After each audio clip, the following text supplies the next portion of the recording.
Hey guys, just another quick video today. Today we're going to be using the Kaiweets meter again. I love this little thing. I've done a couple of videos on this. I just want to show how I test some things. Normally I deal in audio stuff, so I'll sometimes have to test audio capacitors. This is a regular audio capacitor, I guess a film capacitor, I'm not sure what they call them. This one's 4.7 microfarads, and this one here is an electrolytic 4.7 microfarad capacitor. And so sometimes we need to test if these are working at the value that we suspect they're marked. So if we look at this piece right here on our meter, we can turn that's our capacitance reader. So let's go ahead and check our audio capacitor first.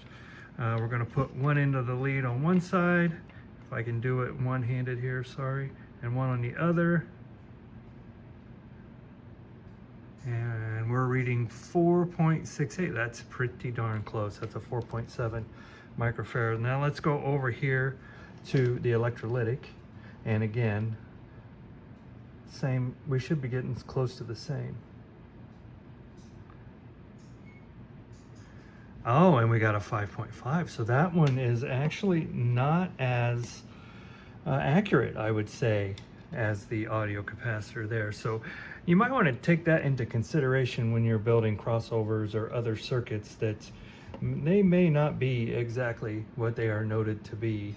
Or it could be that you buy I'll call higher quality name brand capacitors for your solutions, just to make sure you're getting the tolerance that you need. But just a quick one, guys, that's our capacitance setting.